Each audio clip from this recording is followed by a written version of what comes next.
Biz kabinetten бастадық болды, бұйырса.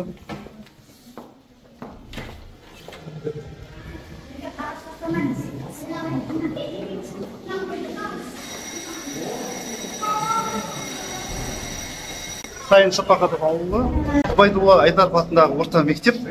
Қазір мониторингтік топ құрылып, осындағы асханаларға қарайтын боламыз.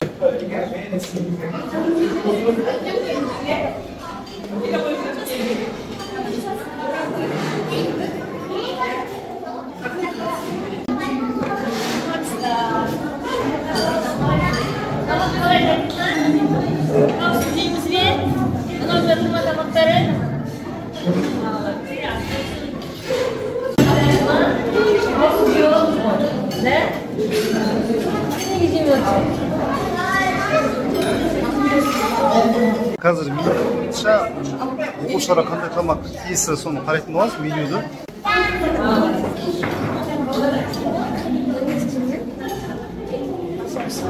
Менюді қайдан көреміз? Бүгінгі ғой, да? Қазіргі таңертеңгісі мынау ғой, да? Геркулес, кисель, подлива, жас жемістер, нан. Алма береді, жеміс міне. Береді, жеміс.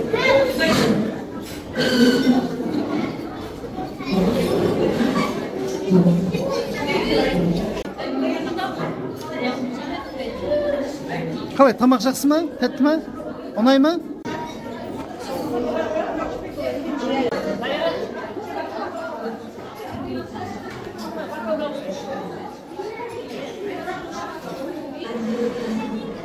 Алма жемейсің ба?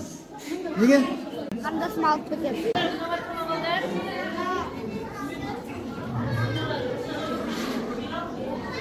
Бұлар тегін ішетіндер ма тамақты? Оқушылар? Мана қазір ішіп отқанда тегін ішетін. Бұлар, мына. Мыналар тек просто самса бірдей сатып жүреді. Вообще самса сатуға бола ма негізі? Рұқсат па? Печеньеге майда піспеген. Санкцияның ережесі бойынша пирожки беруге болмайды. Пирожки сатпайсыздар? Пирожки сатпаймыз. Тек қана самса? Тек қана неге пешке піскендер. Жоқ, кәсіпкер қосымша тоже сатып алады, да? Солай ғой, да? Кәсіпкер өзі қосымша сатып алады. Себебі бала сатып алып, тегін тамақ ішпейтін бала сатып алып ішеді. Оған қарсылық жоқ қой, сатып алып іше береді, да? Ол ережеде бар ғой, да, бекітілген.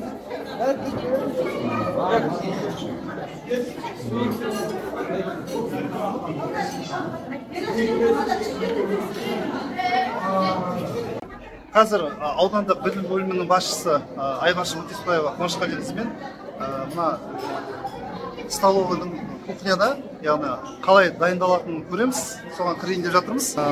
Айбаршы апай, іште қалай болады соң, қалай тексереміз соң? Қол жуатын, кептіретін бәрін Жасап тұрмыз?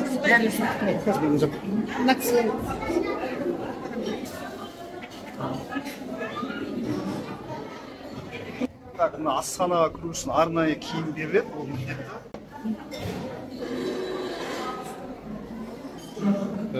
Саламатсыз ба, апай?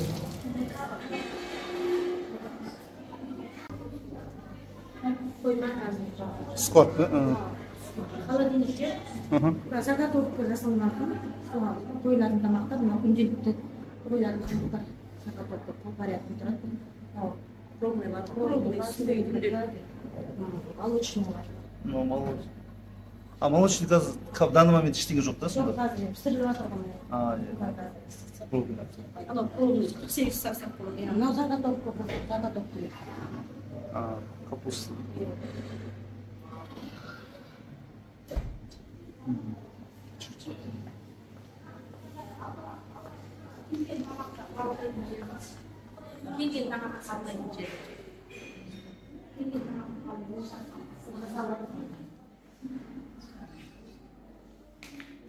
Заготовка жасалады ғой қазір, сонда бар ғой.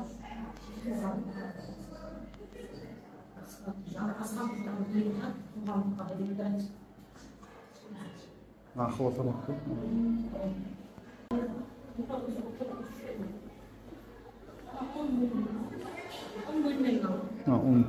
Қазір нетті гидрометр.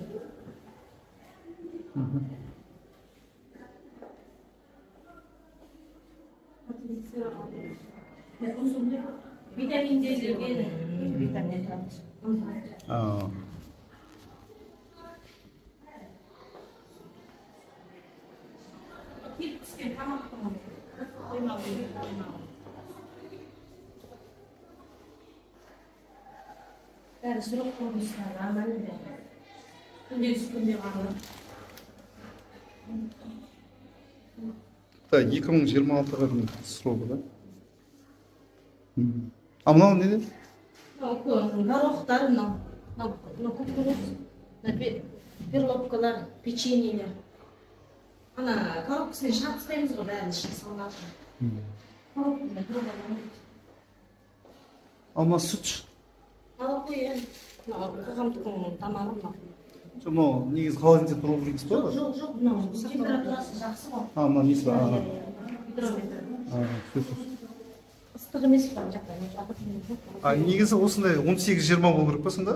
Иә, мынаның екеуін шаққанда екеуін несі шығу керек. Ет тағамдар келетін жер. Күндегі сүрінбе келеді. Мауып, марш, бәрі сұрақтар, бәрі жақсы.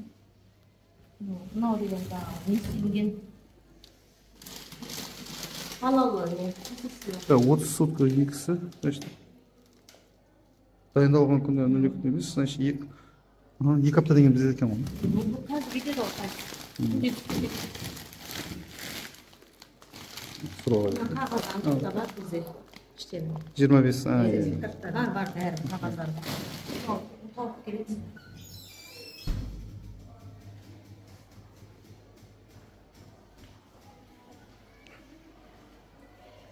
Бөлме жаңа неге?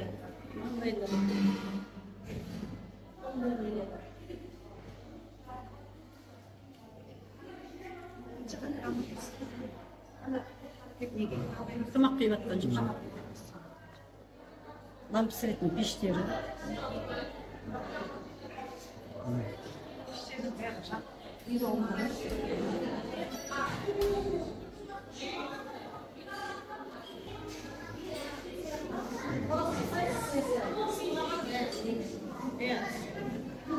Осы болады ғой?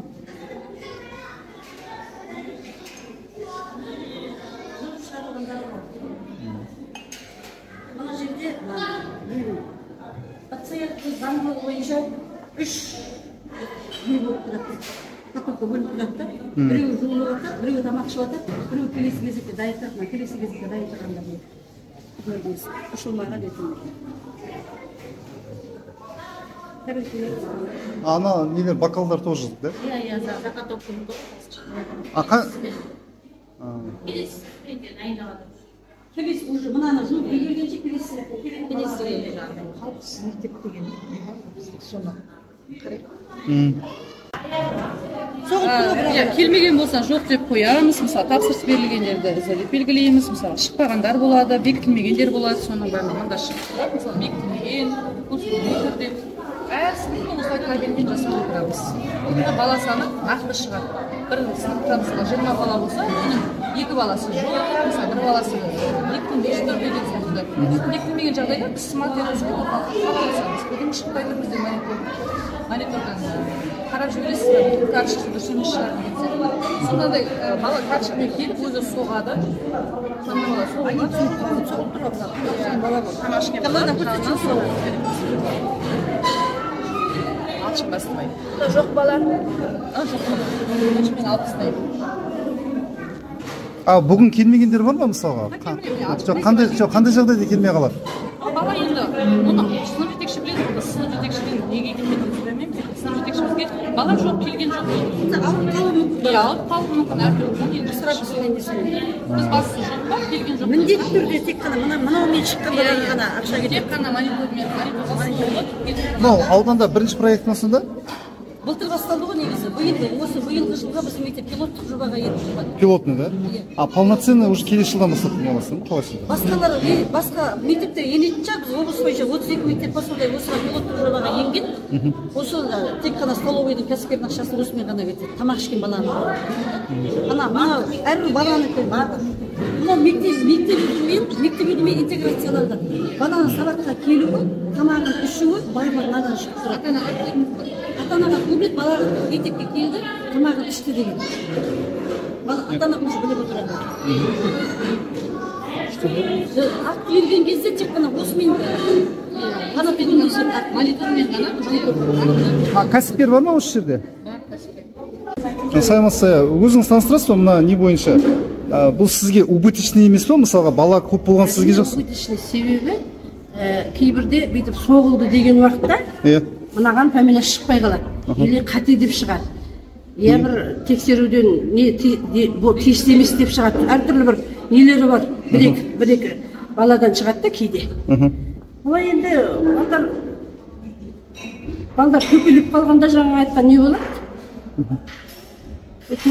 Соғылмау кейде нетіп қалама деп қорқады. бақылау журналы барлығы бар бізде.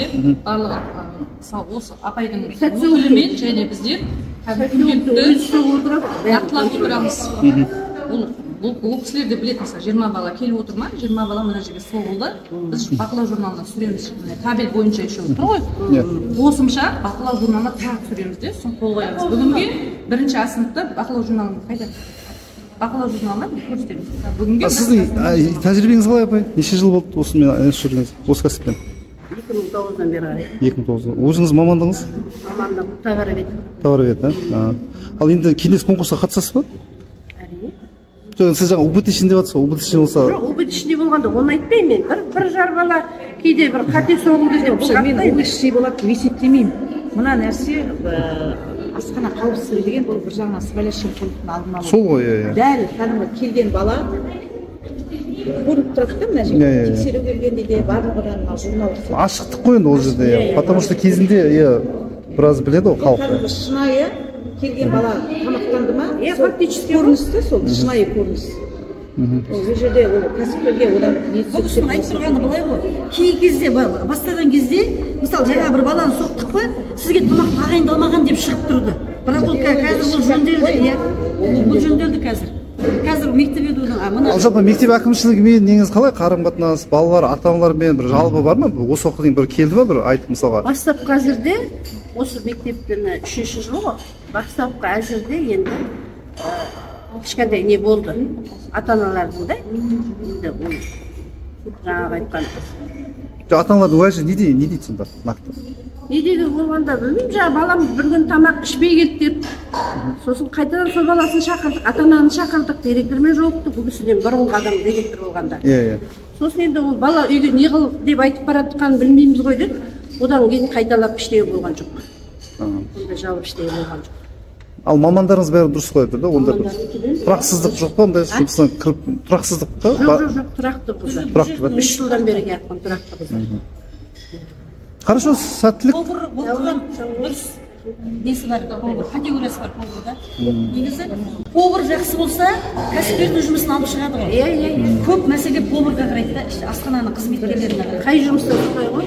Қарамағыңдағы жұмыскерің өзіңе. Сіз тек қана осы бір мектептесіз ба, әлде басқа да мектептер бар ма? Фортада сіз қамтамасыз етіп? Бір мектепте бар. Түсінікті, жақсы, рахмет. негізі 584 бала. Жаңадан келген балалардың качкасы әлі шықпауына байланысты мына жақтан шықпайды. Негізі 580 бала тамақ ішу керек та, бірақ 579 шықты. Жаңадан келген баланың карточкасы дайын болғанша мынаған емдей тұр. Қазір бүгін кішкене 120 ішті. Таңертеңгі кезеңге 120. Жаңа 2 қалған 456 ішу керек қой. Сонда мына жерде барлығы ішті. Тек қана осы ойынша басқа ақша келген.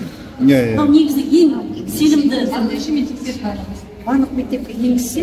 Ақша сіздің ақша ғой да, мектептің? Мектептің бюджет. Ал түскен экономияны қайтесіз, қайда жұмсайсыздар? Экономияны өзіміз ішкі тәртіппен үкіметке қайтып береді.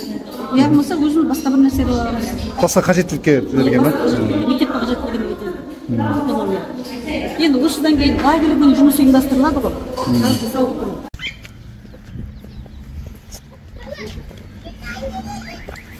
мынандай машинаға алдым